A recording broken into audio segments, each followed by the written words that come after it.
บายดีเพื่อนเนาะที่มักถึงเสียงแหละเสียงเพลงแหละเสียงดนตรีเนาะงมคือเก่ามันนี่ก็งมคือเก่านี่มางมนะงมอันแดงๆนี่แหละมันบดได้น้อยแล้วเบิ่งนะคือได้น้อยคุณผู้ชมบดแดง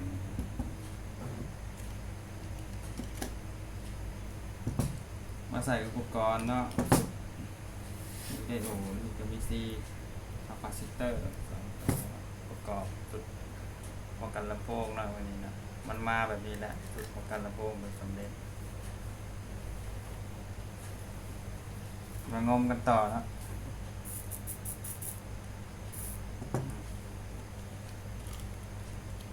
งมกันต่ออ๋อประเด็นยังมาขูดคาตัวนี้เลยขูดเยอะวะ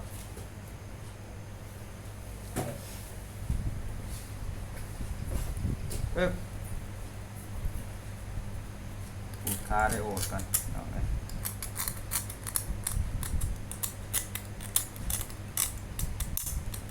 ยันตะกัวบติดเดี๋ยวแต่ไฟมันเนาะได้ขูดหรือขูดเนาะ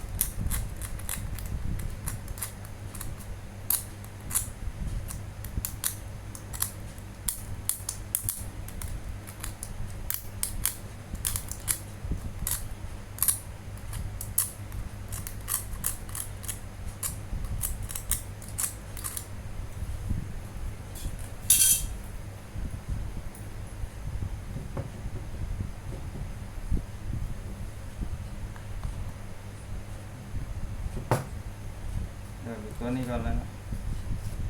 ใส่อันนี้แบบว่าใส่ยากแล้วพี่น้องมันหมายว่าหมายบอกว่ามันมีอยู่ในนี้อยู่แหละไม่ต้อง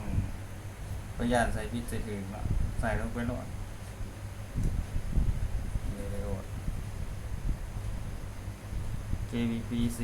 5010แล้ว5010เอาใส่มือถือไปเลยนะ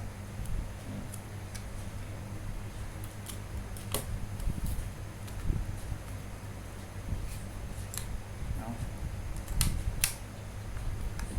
ตัวยากใช่ไหมนี่อะไร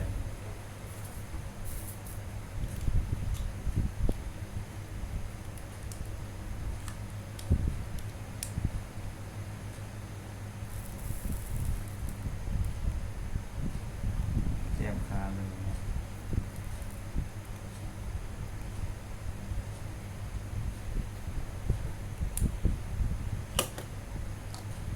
นี่การรุดพี่น้องเลย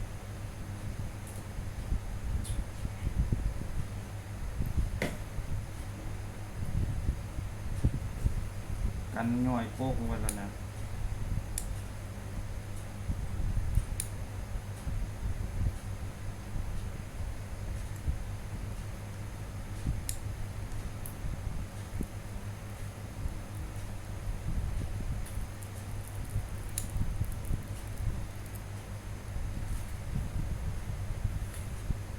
มีเล็งหน่อยหนึงครับ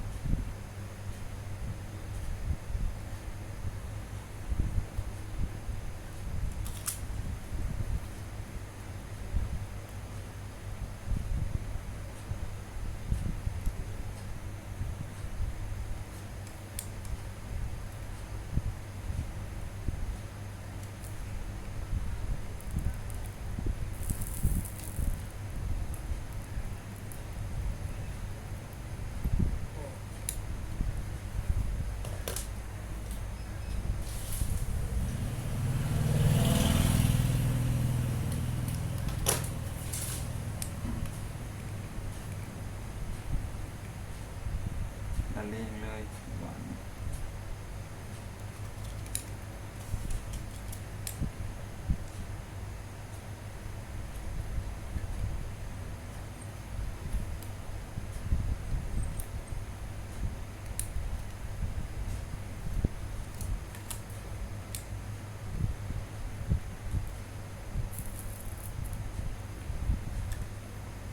กดแซมห่อนนะ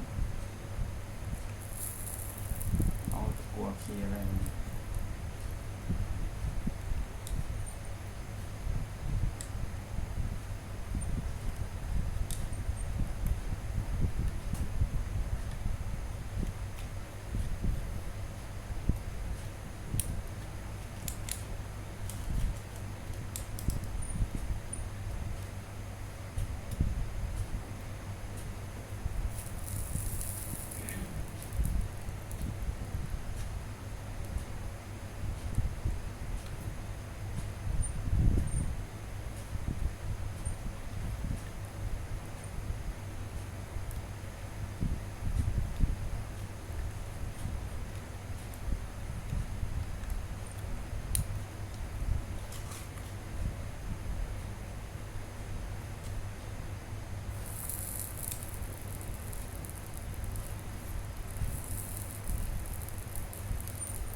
เรียบร้อยแล้วได้โอนมาใส่ตัวแดงๆนี่ต่อ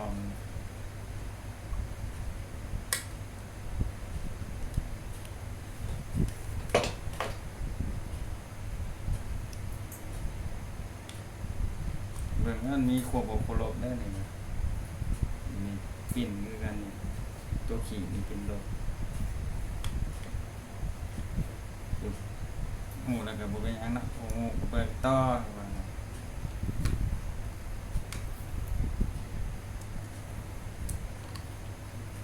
โอ้นั่นว่าธรรมดานั่นก็ยากคือกันเนาะยากคือกัน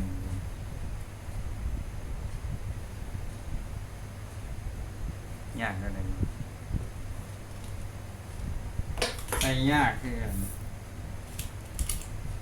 อ้าวกินน้ำยาหน่อยสักหน่อยนึง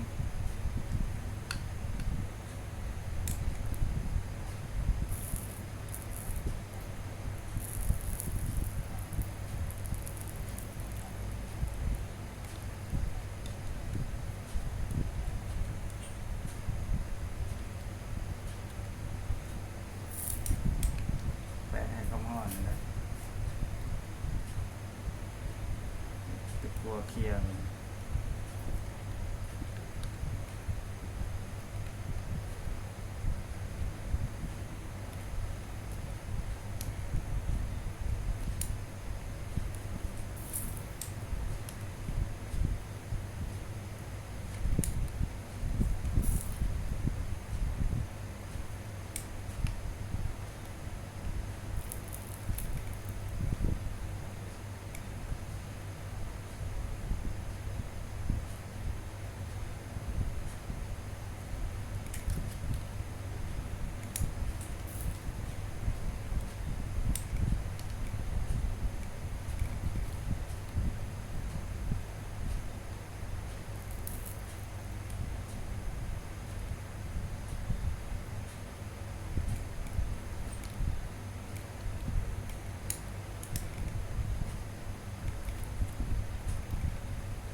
อ๋อมีไฟแล้วเว้ย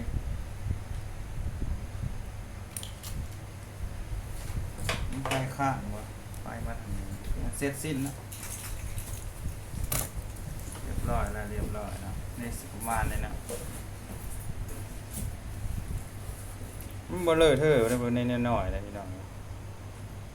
ซี่นี่เวลาประกอบแล้วดูนี่ภาพอาจสิเป็นน้อยๆเนาะแต่จริงมันบ่เลอะเทอะบ่ได้นี่จบนะจบคลิปนะบ่มีคลิปอันนี้มีแต่อันนี้แหละประกอบอันนี้ให้เบิ่งนะ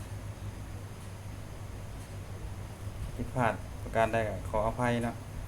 มือใหม่กันหัดเฮ็ดเนาะเรียนเฮ็ดเป็นนำกันเนาะใครเป็นแรกก็ว่าเนาะใครบ่เป็นก็มาศึกษาต่องมไปนำกันเนาะพี่น้องเพื่อนๆที่มักเครื่องเสียงเนาะมักเฮ็ดอันนี้ก็สิไปประกอบใส่แอมป์741เนาะ